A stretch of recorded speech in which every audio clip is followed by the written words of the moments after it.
My God, my bright abyss, into which all my longing will not go, once more I come to the edge of all I know, and believing nothing, believe in this.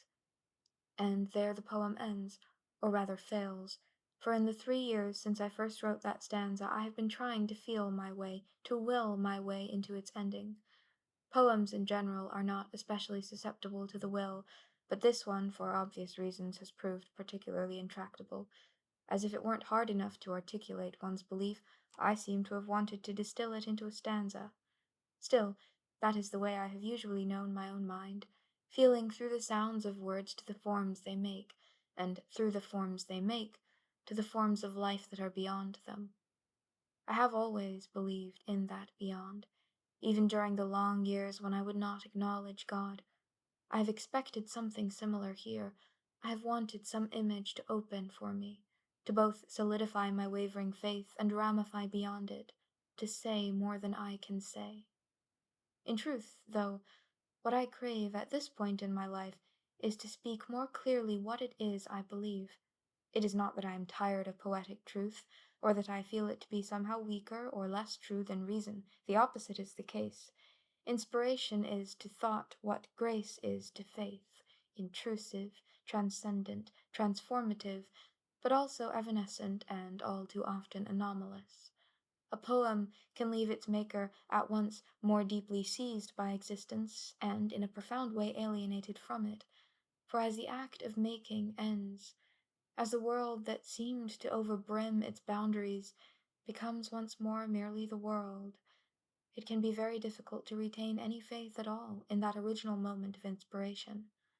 The memory of that momentary blaze, in fact, and the art that issued from it can become a kind of reproach to the fireless life in which you find yourself most of the time.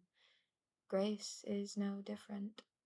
Artistic inspiration is sometimes an act of grace, though by no means always. To experience grace is one thing, to integrate it into your life, quite another. What I crave now is that integration, some speech that is true to the transcendent nature of grace, yet adequate to the hard reality in which daily faith operates. I crave, I suppose, the poetry and the prose of knowing. If you return to the faith of your childhood after long wandering, people whose orientation is entirely secular will tend to dismiss, or at least deprecate the action as having psychological motivations. Motivations, it goes without saying, of which you are unconscious. As it happens, you have this suspicion yourself. It eats away at the intensity of the experience that made you proclaim, however quietly, your recovered faith, and soon you find yourself getting stalled in arguments between religion and science, theology and history, trying to nail down doctrine like some huge and much torn tent in the wind. In fact, there is no way to return to the faith of your childhood, not really, not unless you've just woken from a decades-long and absolutely literal coma. Faith is not some remote, remembered country into which you come like a long-exiled king, dispensing the old wisdom, casting out the radical insurrectionist aspects of yourself by which you'd been betrayed. No, life is not an error, even when it is. That is to say, whatever faith you emerge with at the end of your life is going to be not simply affected by that life, but intimately dependent upon it. For faith in God is, in the deepest sense, faith in life, which means, of course, that even the staunchest life of faith is a life of great change. It follows that if you believe at 50 what you believed at 15, then you have not lived, or have denied the reality of your life. To admit there may be some psychological need in forming your return to religion does not preclude or diminish the spiritual imperative, any more than acknowledging the chemical reactions of romantic attraction lessens the mystery of enduring human love. Faith cannot save you from the claims of reason, except in so far as it preserves and protects that wonderful, terrible time when reason, if only for a moment, lost its claim on you. Um, Lost my spot. On the radio, I hear a famous novelist praising his father for enduring a long, difficult dying without ever seeking relief in religion. It is clear, from the son's description, that the father was in absolute despair, and that as those cold waters closed over him, he could find nothing to hold on to but his pride, and drowned, clutching that nothing. This is to be admired, that we carry our despair stoically into death, that even the utmost anguish of our lives does not change us. How astonishing it is, the fierceness with which we cling to beliefs that have made us miserable, or beliefs that prove to be so obviously inadequate when extreme suffering or extreme joy come. But the tension here is not simply between belief and disbelief. A Christian who has lived with a steady but essentially shallow form of faith may find himself called to suffer. Oh wait, I should make it woke. Mm. Introjection. Um, I know that people who use he, him as like the default pronoun or say man for humanity read it as neutral. I don't read it as neutral. I read it as you're talking about a male human being and it's distracting. As much as if you had put she in instead. So I'm making it woke. Um for the 21st century. Anyway, a Christian who has lived with a steady but essentially shallow form of faith may find themselves called to suffer the full. Sorry, I'm not. This is like a really serious part that I'm drinking chocolate milk, and now I'm talking about pronouns. It isn't funny. I'm going through this right now and I don't like it. A Christian who has lived with a steady but essentially shallow form of faith may find themselves called to suffer the full human truth of God, which is the absence of God, may find themselves finally confronted with the absolute emptiness of the cross. God calls to us at every moment, and God is life, this life. Radical change remains a possibility within us right up until our last breath. The greatest tragedy of human existence is not to live in time, in both senses of that phrase. I don't mean to suggest that the attitude of stoic acceptance is not at times a worthy one. I don't know what was going on in the mind of the novelist's father, but what was going on in the mind of the novelist himself is quite clear. It's the old fear of religion as crutch, Freudian wish fulfillment, a final refusal of life, which in order to be life must include a full awareness of death, rather than a final flowering of it.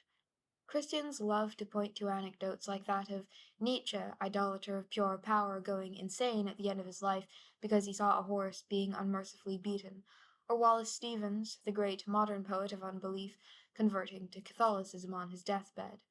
But there are plenty of anecdotes to contrast with these. Freud's courage when suffering his final illness, Camus' staunch, independent humanism in the face of the utter chaos and depravity he both witnessed and imagined. What we learn in time of pestilence, that there are more things to admire in men than to despise. There is not a trace of resignation or defeat in Camus. Indeed, there is something in the stalwart, stubbornly humane nature of his metaphysical nihilism that constitutes a metaphysical belief.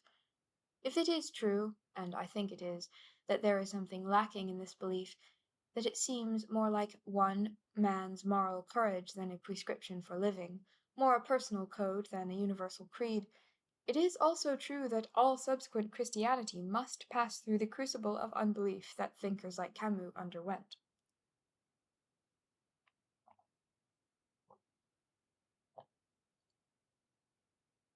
If God is a salve applied to unbearable psychic wounds, let me start that over again. Apparently, chalky milk does not go with theology. If God is a salve applied to unbearable psychic wounds, or a dream figure conjured out of memory and mortal terror, or an escape from a life that has become either too appalling or too banal to bear, then I have to admit it is not working for me. Just when I think I've finally found some balance between active devotion and honest modern consciousness, all of my old anxieties come pressuring up through the seams of me, and I'm as volatile and paralyzed as ever. I can't tell which is worse, standing numb and apart from the world, wanting being to burn me awake, or feeling that fire too acutely to crave anything other than escape. What I do know is that the turn toward God has not lessened my anxieties, and I find myself continually falling back into wounds, wishes, terrors I thought I had risen beyond. Be careful.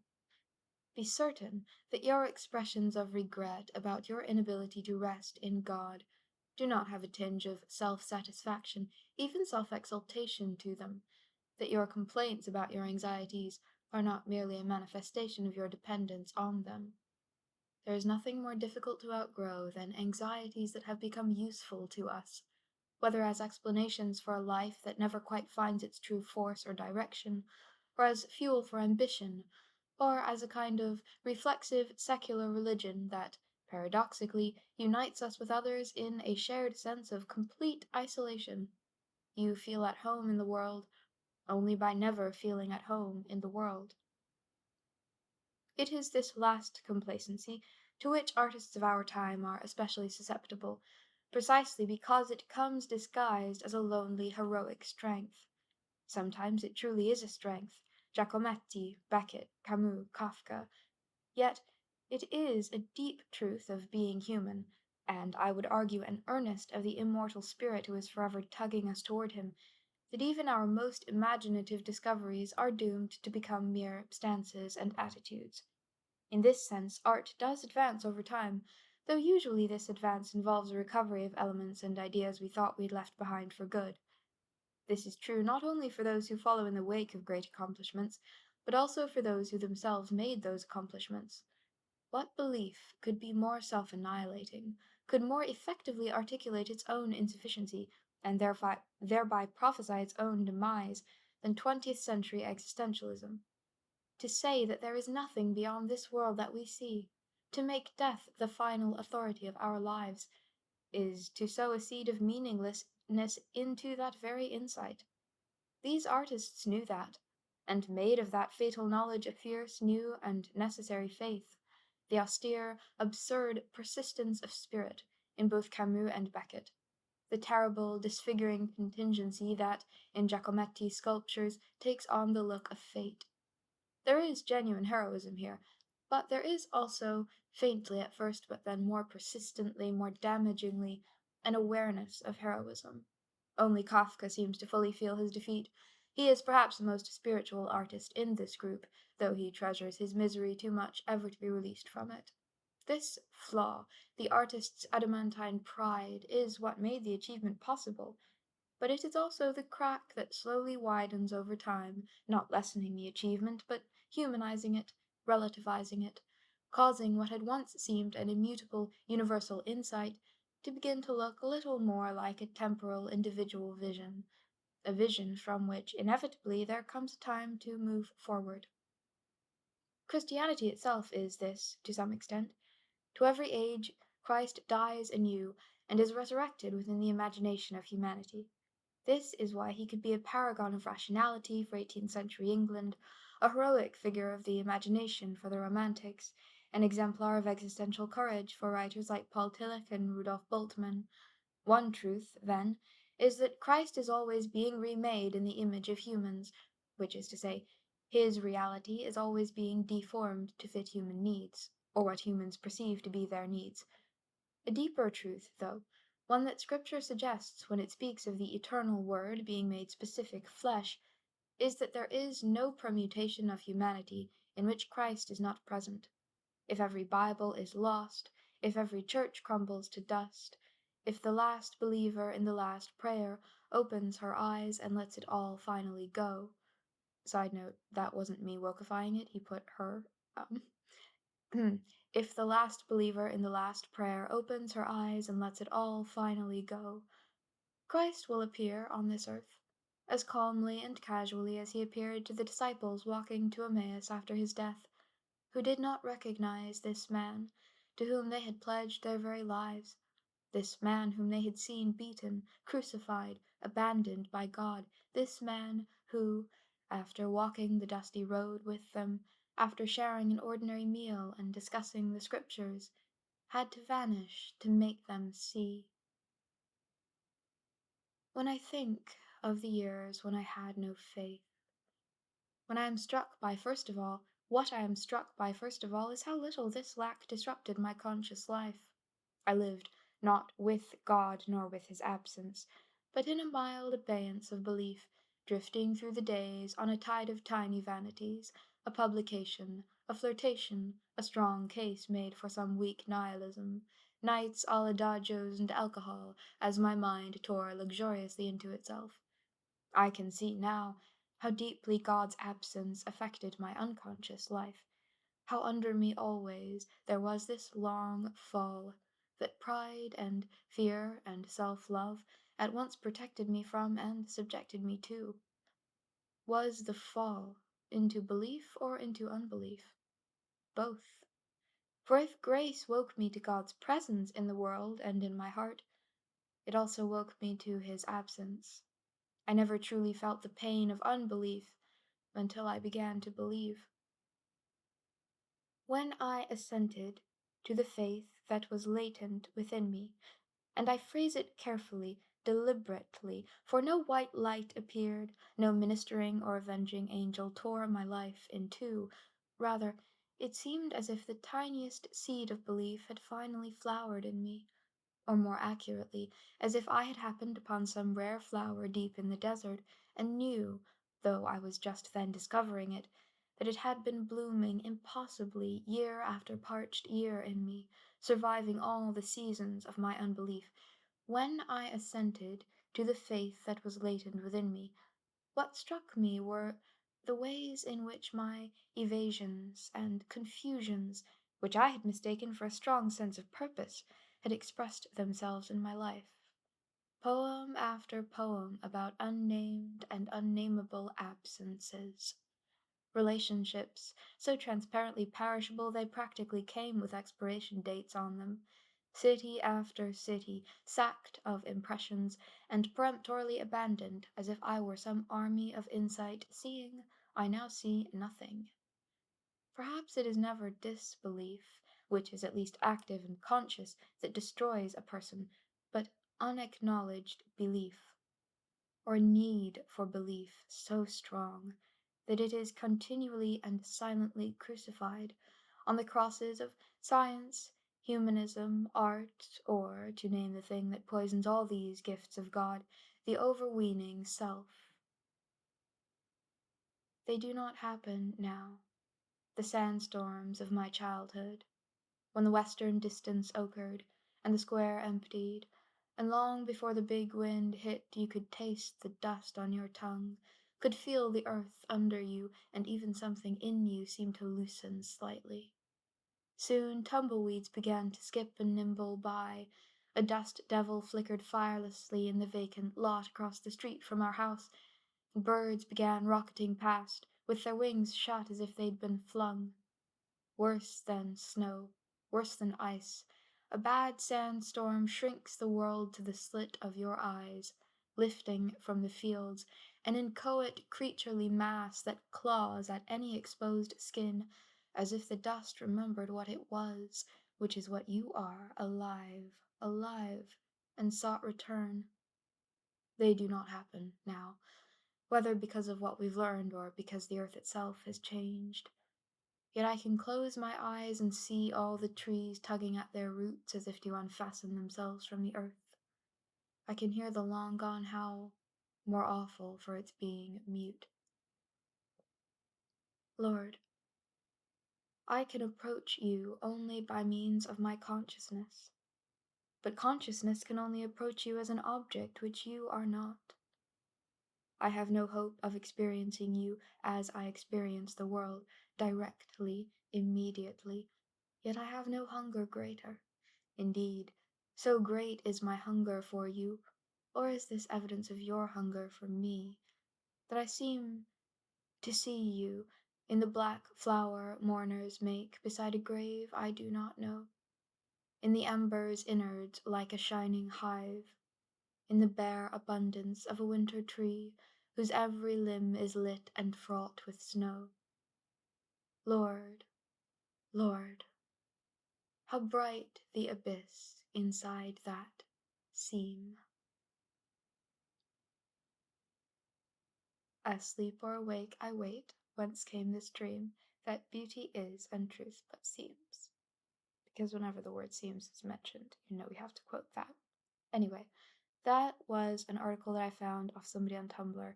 It's called My Bright Abyss by Christian Wiman, and it was written in 2008, so I guess he just old now.